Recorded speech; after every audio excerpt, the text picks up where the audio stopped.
the time provider in C# allows us to more easily test our code that uses date and time values.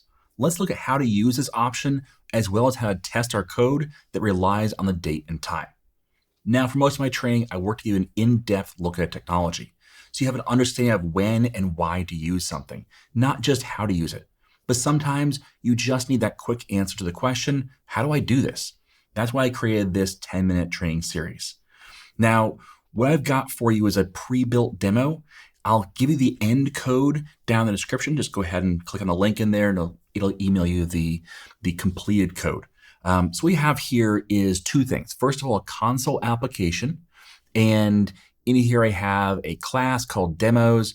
We have a time of day message. So if it's before 6 a.m., it says good early morning. Otherwise, before noon, it says good morning, good afternoon, good evening, and good night. And then we have, is this a leap year? I don't know if you know this, but calculating leap year is a little more complicated. Now with DateTime, you can calculate leap year also by saying, is this a leap year? But we're not going to do that. We're actually going to calculate it by hand. So it's, if the year is divisible by 4, then it's leap year, except if the year is divisible by 100, except if the year is divisible by 400. So if it's divisible by 4, it's probably a leap year, except when the year is divisible by 100. But if it's divisible by 400, then it is a leap year again. So basically 1900, not a leap year. 2000, yes, it's a leap year. So we're just returning true or false, okay? These methods don't really mean much. They're just here for testing. So what I then have is in program.cs, I call both of those, and let's just run this real quick. So you can see good night and false, the current values. And for demo tests, I created 2 tests. This is XUnit, and one is time of day message test, and that just says, hey, does it equal good night? And also down here, is this a leap year test? I say, does it equal false? Okay, now I want to run both these tests. Let's run them real quick.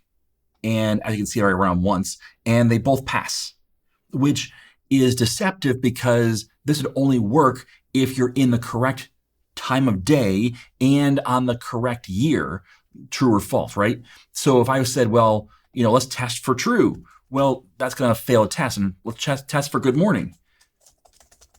Well, that's going to fail a test as well. So if I run these tests now, then we're going to get 2 failing tests because it's not the right time to test good morning.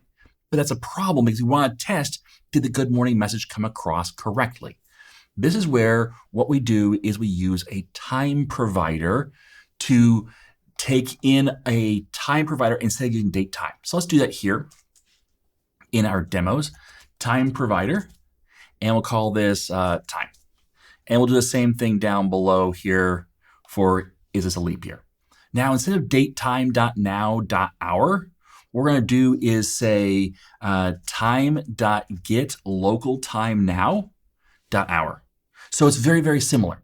In fact, if we look at what time gives us, time dot, we have the timestamp frequency, we have create a timer, we have the local time zone, we have UTC now, as well as get timestamp, create timer, and then get local now. So there's a lot of stuff in here you can do. And once you have the get local now or, UTC now, you can do all the same things, right? So add days, hours, the offset, the minutes, current minutes, all the fun stuff you can do with DateTime now pretty much is in here. This is an abstraction away. So now with time provider, we can say time.getLocalNow.hour. Now, what does this do for us? Well, time provider can be faked. So we're going to fake it in just a minute. But before we do that, let's come down here and fix this as well. So instead of saying year equals datetime.now.year, what we're going to do is say time.getLocalNow.year. It's basically the same thing, but we're doing the time provider instead. So now, if we were to, we have to make some changes first. So we have to come back over here to our program.cs and pass in values now for time provider. What is that? Well, it's timeprovider.system. Okay, so that will handle the current time. And if we run this code as it is, good night and false, same thing. So we're back to working code. But now, how do we more easily test this? Well, what we can do is we can say, you know what, instead of saying the d.time of day and passing in, nothing, we're going to pass in a value. But we're going to pass in what value? Well, we're going to pass in the value of a fake time. So let's create one. Fake time provider. Fake time.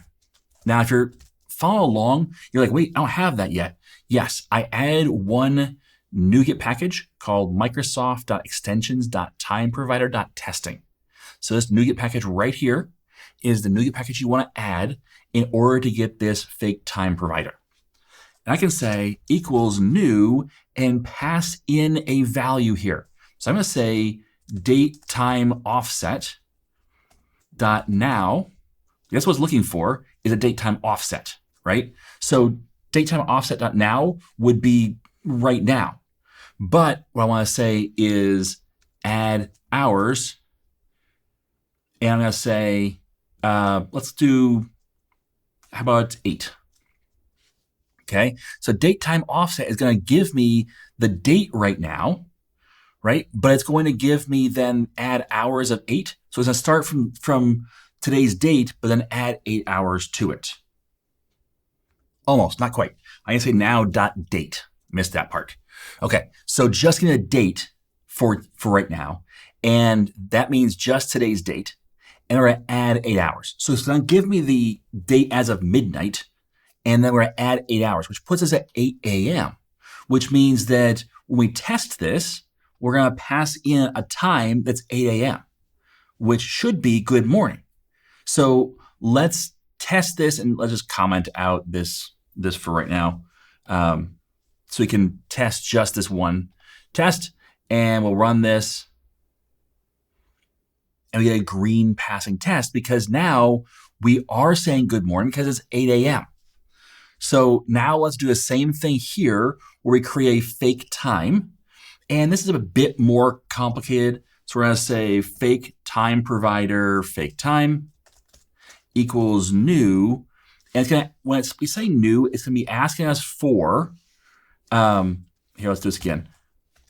It asks us for a fake time provider with nothing or a date time offset, which is what we did up here. We're going to do the same thing inside here. So we're going to say new for the date time offset, and we're going to actually spell out the entire thing.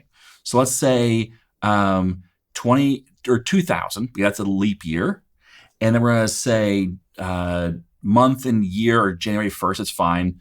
Hour is noon, minutes, seconds, and then we'll say time zone info .utc .base UTC offset. It's this current time zone. Okay, so in this current time zone, let's do our spacing right here, and let's unpin this. This is our fake time now saying, hey, the year 2000, January 1st at noon. So you pass that fake time in, if I put it in the right spot, and that should tell us if this is a leap year. Okay, and so we can say actual and expected is true now. So if we test this, well, now they both pass. But let's not do fact, let's do theory. I'm going to copy and paste this. It's a little easier. Let's do theories. So XUnit has the idea of theories. And what a theory is, and bool expected. What a theory is we can pass data in. So now we can say, hey, this is the expected value, true or false. And this year thing, that's the thing we're going to test against. So we're going to say, where it says 2000, we're going to say year. So we're going to say, hey, for 2020, that should be true. For 2000, that should be true. 1900 should be false, even though it's divisible by 4 because it's a 1900 divisible by 100, but not 400. Okay? And we're doing the same thing up above as well. We're going to pass in a whole bunch of theories, which let's just, I'll paste it in here as well. The hour and expected. So now we're going to be testing against expected. and we'll pass in the hours here, or the hour here, to offset. So now I can test any of these things: good early morning, good afternoon, good evening, good night, and as well as these dates. So if we run this now, we'll see that we not only have 2 tests passing, we have 11 tests passing, and we verified all these different things because we can fake what the time is of the test that's running. So our code still runs the same. We still have the same values, good night and false, but because of the fact that we are able to fake this, we can now test different scenarios in our code. Okay, so that's how to use the time provider in C#.